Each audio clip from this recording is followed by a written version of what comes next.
A paz de nosso Senhor e Salvador Jesus Cristo esteja em cada coração.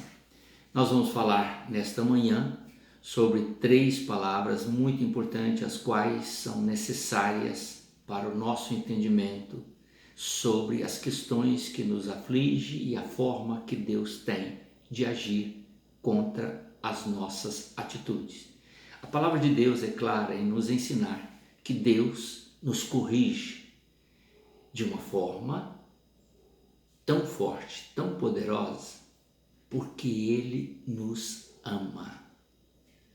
Assim como o Pai corrige o seu filho, diz a palavra, o Senhor corrige aqueles que se dispõem a servi-lo. A correção de Deus é muito forte, mas ela tem como propósito a nossa edificação espiritual. E é isso que você tem que entender, querido. O Salmo 80 fala exatamente de um momento em que Deus estava aplicando uma correção forte sobre Israel, que são as 10 tribos do norte, e Judá, as 2 tribos restantes, que estavam em Jerusalém. E aqui no capítulo, no verso 1, diz assim, capítulo 80, dá ouvidos, ó pastor de Israel, tu que conduzes a José como rebanho, tu que estás entronizado acima dos querubins, mostra o teu esplendor. O povo está clamando a Deus, Senhor, tem misericórdia de nós, compadeça de nós. Tu és grande, tu és poderoso, nós somos pequeninos e frágeis.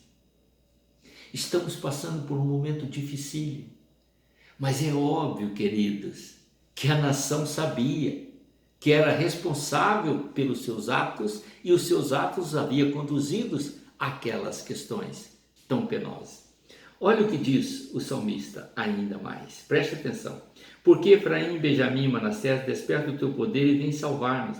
Restaura-nos, ó Deus, faz resplandecer o teu rosto e seremos salvos.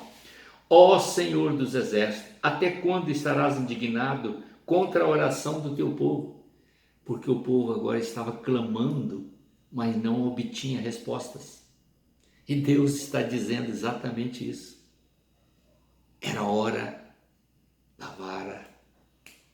Há momentos que o Senhor aplica a vara, porque Ele vê o seu povo desviar dos seus caminhos. Vê o seu povo vendar os olhos para não ver as suas maravilhas, tapar os ouvidos para não ouvir a sua palavra. E desejosos ficam de fazer aquilo que eles querem e não aquilo que o Senhor ordenou ou ordena a cada dia através da sua palavra. Por esse motivo o Senhor aplica correção, porque o propósito de Deus é restaurar o homem, não é destruí-lo, mas restaurar. A correção tem esse propósito. Então eles continuam dizendo, ó Senhor dos exércitos, até quando estará indignado contra a oração do teu povo? Dá-lhes a comer pão de lágrimas e a beber copiosos prantos. Constitui-nos em contendas para os nossos vizinhos. Aquelas nações que estavam ao redor olhavam agora para Israel, que fora abençoado no tempo antigo e gozara de tantas riquezas e tantas bênçãos no reino de Salomão, no reino de Davi, tantas vitórias. E agora era ali subjugada pelos inimigos da Síria e também pelos babilônios e que estavam pressionando já a cidade de Jerusalém. Que coisa terrível, que coisa triste é o homem afastar-se de Deus. Quando está afastando parece que fica tudo bem, está tudo maravilha, porque está fazendo o que quer. Só que o Senhor é um Deus zeloso e Ele ama os seus filhos. E quando Ele vem para corrigir. Nós passamos por uma pandemia recentemente e eu creio de todo o meu coração que essa pandemia foi uma aplicação de correção da parte de Deus, para nos fazer lembrar dEle. Mas ao invés de nós nos curvarmos diante do Senhor, nos humilharmos e pedirmos perdão, ao contrário, ficamos ansiosos para que a pandemia acabasse, para que todo mundo voltasse à prática do pecado. Muitos crentes que estavam dentro da igreja, firmados na presença do Senhor, deixaram o Evangelho e foram para o mundo. E o povo do mundo está vibrante em sua glória, pervertida de pecar contra Deus. É essa a razão pela qual o Senhor, muitas das vezes, pesa a mão sobre a humanidade. E o texto vai falando de uma forma tão clara, tão direta. Então nós temos essa primeira palavra: Deus corrige o seu povo, porque Ele ama. A segunda coisa, Deus permite ao homem viver neste mundo, porém ele se exalta, ele se soberbece e ele esquece o Criador. E ele diz para Deus: ó Deus, adeus para ti, não preciso mais de ti, eu sei viver. Eu já tenho a minha cabeça, sou maduro, sou entendido nas coisas, eu posso me conduzir pelos meus caminhos.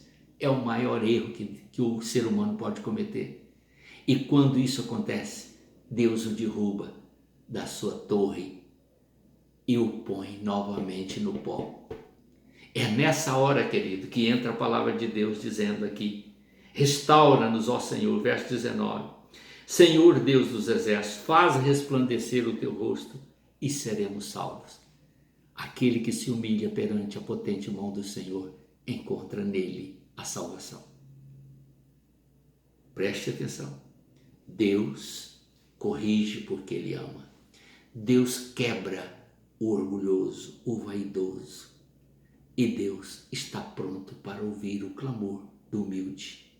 E Ele espera que você possa clamar a Ele: tem misericórdia de mim, Senhor, porque estou diante da Tua face, para que o Senhor possa compadecer de mim, perdoar os meus pecados e me ajudar nessa jornada tão difícil, mas gloriosa, porque sei que o final dela estarei contigo para todo sempre. Amém? Peça a Deus restauração para a sua vida, força para a sua vida, porque Ele te dará. Vou orar junto com você. Ó meu Pai, assim como fez Israel, muitos hoje estão precisando fazer a mesma oração. Clamar a Ti até quando, Senhor? Deixará os nossos olhos cheios de lágrimas? Deixará o nosso coração endurecido com dores pelas perdas que tivemos, ó Pai? Queremos ser restaurados, queremos ser reflorescido na Tua presença. Tenha misericórdia, ajude-nos na nossa jornada. Pai bendito, eu te peço por todos aqueles que estão fracos, que foram oprimidos, para que sejam libertos, em nome do Senhor Jesus. Amém.